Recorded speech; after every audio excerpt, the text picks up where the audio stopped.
Weapon समझ लीजिए, ingredient समझ लीजिए, जिसके बिना हमारी कोई भी प्रॉब्लम सॉल्व नहीं हो सकती और कम्युनिकेशन के माध्यम से ही अपनी प्रगति भी कर सकते हैं। कम्युनिकेशन को यूं कहा जाए कि एक लेमैन लैंग्वेज है, हाँ जी, transmitting the ideas from one person to other, जिसको हम एनकोडर डिकोडर कहते हैं, और बीच में आता है आपका फीडबैक और साथ साथ में आता है कंटेक्स्ट। आज ये आप सभी के सामने, मेरे सामने एक कंटेक्स्ट बन रहा है कम्युनिकेशन का, जिसके माध्यम से मैं अपनी आपको बात प्रस्तुत करूंगा। साथ में ये एक्सपेक्ट जरूर करूंगा कि आज आपके लिए सेशन हाईली इंटरैक्टिव होने वाला है। वैसे तो पूर्व हिस्ट्री में बहुत सारे कम्युनिकेटर्स रहे, आज भी हैं, मैं मना नहीं कर सकता, जैसे हमारे तेनालीराम जी रहे या विदुर जी रहे या इवन मैं कहूँगा लॉर्ड हनुमान जी रहे, ये एक अच्छे वक्ता रहे और इन अच्छे वक्ता के माध्यम से ही संसार को एक नई प्रकार का ज्ञान मिला, एक नई प्रकार का ज्ञान मिला, और साथ में प्रॉब्लम सॉल्विंग की नई नई टेक्निक्स भी कम्युनिकेशन के माध्यम से ही आती है। कम्युनिकेशन को यूं अगर थोड़ा सा मैं बोलूं कि नॉट व्हाट यू से, हाउ यू से इट, इसके ऊपर मेरा फोकस रहेगा। सेकंड मेरा फोकस रहेगा एसर्टिव कम्युनिकेटर कैसे बना जाए। अक्सर कम्युनिकेशन की आवश्यकता क्यों पड़ जाती है किसी भी ऑर्गेनाइजेशन में ट्रेनिंग्स कराने के लिए भी, इवन क्योंकि हमारे इंटरपर्सनल या इंटर डिपार्टमेंटल कॉन्फ्लिक्ट्स बढ़ जाते हैं, तो वो सॉल्व भी कम्युनिकेशन के माध्यम से ही होते हैं। एक अच्छी कम्युनिकेशन साथ में इंटरपर्सनल आपके जो कॉन्फ्लिक्ट्स होते हैं विद इन एन ऑर्गेनाइजेशन, वो भी हम कैसे सॉर्ट करेंगे, आज वो भी आप सीखेंगे। और very important aspect is there कि मैं आज आपको ईमेल के कुछ ऐसे ऐसे तरीके, टेक्निक्स बताऊंगा जिसके माध्यम से आपको ईमेल राइटिंग ईजियर लगना शुरू हो जाएगा। आप सभी का बड़े दिल से मैं स्वागत करता हूं, चाहूंगा कि तालियां आपस में एक दूसरे की जैसे सर ने बोला कि सीक्वेंस जैसे बताया कि फर्स्ट, फिर सेकंड, थर्ड, तो हम वही सोच के चले थे। जैसे सीक्वेंस ब्रेक हुआ वो थोड़ा सा हमारे दिमाग में नहीं हुआ, इसलिए वो गलत हो। बहुत अच्छा आंसर दिया सर आपने, बहुत अच्छा। मैं बता देता हूँ, वो प्रेजेंस ऑफ माइंड फेल हो जाएगी, प्लीज माइंड मत करिए, फेल हो जाएगी, टोटल फेल। तो सर ने जो बात कही, मैं सर की तारीफ करता हूं, सर के लिए एक तालियां फिर से मार सकते हैं। मैं अब छोटा सा, मुझे लोग समझते बेवकूफ हूं, ये है वो है, मैं उनसे बहुत आगे निकल चुका हूं, क्योंकि मैं आज एक ऐसी भव्य लॉबी से मिलता हूं, उनको बताता हूं, बड़े इंटरेस्ट से सुनते हैं, क्योंकि मैंने अपने अंदर ये डेवलप की बात, और वो इंट्रोवर्ट ज्यादा क्विकली कर पाते हैं। खैर फिलहाल हमारा जो इसका लेक्चर है, तो शक्ति अंदर की बहुत ज्यादा होती है, बहुत ज्यादा होती है, क्योंकि वो अपनी एनर्जी को तो वेस्ट नहीं कर रहे। नहीं सर, वो वेस्ट नहीं करते, मैं गॉसिप्स के ऊपर आऊंगा इसके बाद। वो अपनी एनर्जी वेस्ट करते, इसलिए सुनने वाले ज्यादा तेज होते हैं, पहले बता दूं, दिमागी स्तर पे वो बहुत तेज होंगे।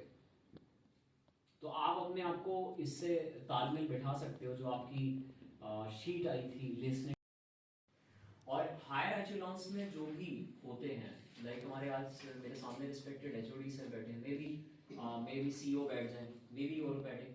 आपको ये बात जानकर बहुत ताज्जुब होने वाला है कि कोई भी सीनियर मैनेजमेंट पर्सन्स, प्रोफेशनल्स इस बात को एडमायर नहीं करते जो गॉसिप्स को ज्यादा करते हैं। मैं आपको साफ बोल रहा हूँ, क्योंकि गॉसिप्स से आप एक्चुअली एक्सेजरेशंस में भी जाते हैं, र्यूमर्स, जिसको हम र्यूमर्स कहते हैं, र्यूमर्स फैलते हैं। और ये सीनियर लॉबी, पर्टिकुलरली एमडीज की बात कर रहा हूं, वो एक्चुअली में बिल्कुल लाइक नहीं करते। वो हो सकता है आपके सामने एक झूठी, sorry for that, fake smile कर दें, लेकिन वो एक्चुअली में मन में डिसाइड कर चुके होते हैं कि I will not be keeping this employ any more. Believe me my words, I have also worked and don't think I have worked, मैंने जॉब भी करी है, बिजनेस पे इस तरह से मेरी लाइफ जर्नी चली है। So I worked it as an HR head, IA head, मैं इंडस्ट्रियल रिलेशंस में रहा हूं, फाइनेंस भी मैं करता था, तो ये बात मुझे बहुत अच्छी तरह से पता है। आपकी पहचान आपके वर्ड से है, प्लीज, इसलिए एग्जैजरेशन लिखा, you can understand, and there is a one term as well, जिसको हम कहते हैं, मैं भूल गया हूं, एग्जैजरेटेड फर्स्ट थॉट। इससे शुरू होती है, 18 अंक तक जाती है, मैं दिखा भी दूंगा, प्लीज, वो मैं कन्वे भी कर दूंगा आपको, दिखाऊंगा, किसी ऐसा कुछ नहीं है। आपको अपनी पर्सनल बाउंड्रीज की रक्षा करनी है। जो इससे जो निकट आ जाती है, वो तो आपके लवर्स होते हैं या आपके पेरेंट्स होते हैं, प्लीज, इसमें कोई सीधे फ्लैट आंसर दे रहा हूं मैं। इसके अलावा ऑर्गेनाइजेशन की बात कर रहा हूं, थोड़ा सा बिहेवियर पे मैं टचिंग दे रहा हूं। अगर इसके अलावा कोई आपकी बाउंड्री में आता है, तो आपको रिफ्यूजल देनी है, आप गुस्सा हल्का सा खा सकते हैं, क्योंकि वो आपकी पर्सनल स्पेस ऑक्युपाई करने की कोशिश करे। इससे होता क्या, इससे होगा ये कि आप बोलो डिसीजन लेस हो जाएंगे, क्योंकि उसने आपकी स्पेस ऑक्युपाई कर चुका है। इसका मतलब आप पे वो डोमिनेट कर रहा है अपने थॉट्स के माध्यम से। सो आप बोरोड थॉट्स ले रहे हैं। Please try to understand one aspect, मैं शो करूंगा आपको। तो इसका जो कंट्रोल का मतलब है, पूरा अर्थ ये है। You got this point everybody? अपनी आपने पर्सनल स्पेस का ध्यान रखना है। हम I as a public speaker मेरे को ध्यान रहता है, ये मेरे यहाँ आ जाएंगे तो मैं इनको रिफ्यूजल कर सकता हूँ, प्लीज सर आराम से पीछे हो जाइए, तो मेरी लैंग्वेज भी चेंज हो सकती है। तो ये आपको सभी को ध्यान रखना है, everybody everybody. And for the most senior level आपको उनकी रिस्पेक्ट किस तरह से दे सकते हैं? रिस्पेक्ट ये होती है कि आप एक डिस्टेंस मेंटेन करें। So this a good thing.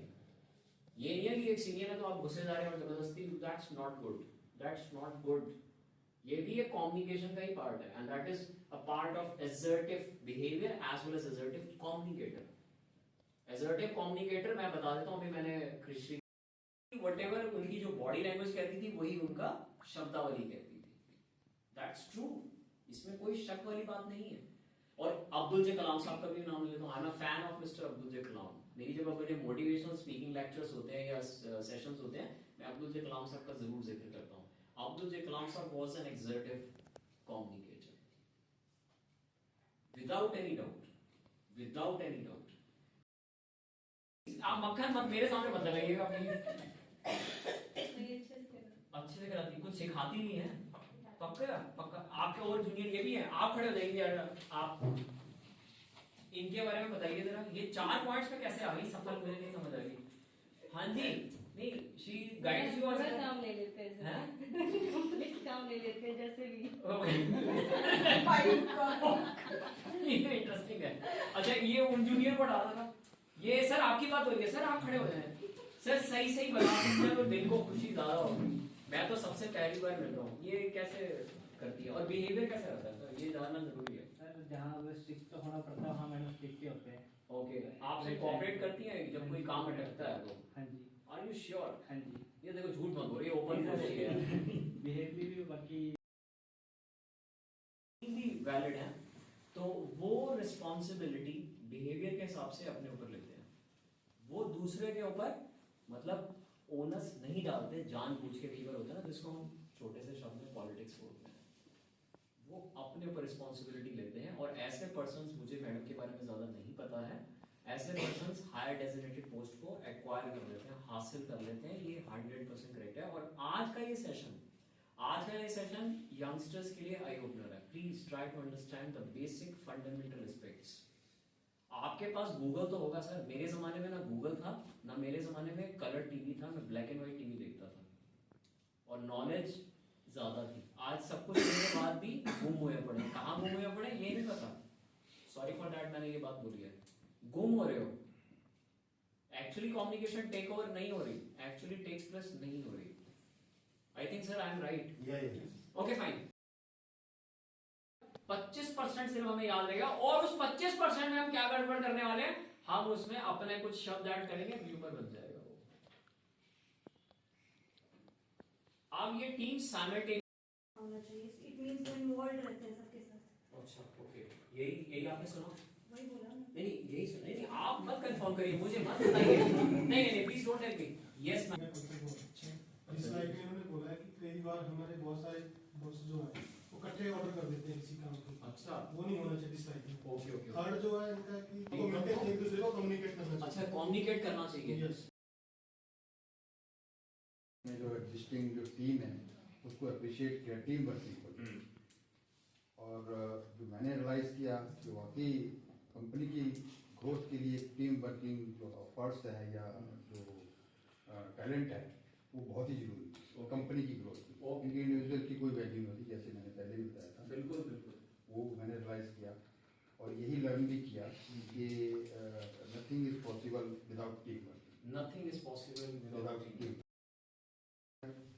Okay sir मैं लिखना चाहूंगा सारों के सामने, सर मैं लिखना चाहूंगा सर प्लीज। Good listener. अब उसमें फ्रूटफुल चीजें क्या थी, फ्रूटफुल बातें क्या क्या उन्होंने बताई, वो एक ऑब्जर्वेशन थी। राइट। पॉजिटिव वे में जी।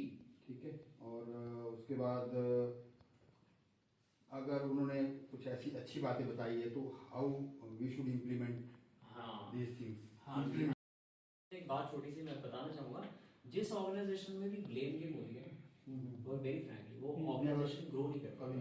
आप एग्री करते हैं, आप सारे एग्री करेंगे। साथ साथ उस ऑर्गेनाइजेशन में एक और डेफिशिएंसी आ जाती है, वो अचानक से ऑर्गेनाइजेशन लॉसेस में चला जाता है।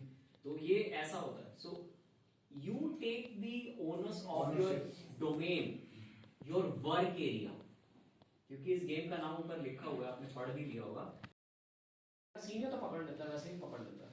तो आपकी हो सकता है कल आप एकदम ठंडे हो जाए, कल आप बिल्कुल नॉर्मल हो, लेकिन आपकी मेल आ चुकी है, please be careful regarding this context. ये मेल्स के सीक्रेट्स हैं, एक्रोनिम्स तो मैं भी दिखा रहा हूँ आपको। Be concise and to the point, जो शॉर्ट एंड सिंपल की बात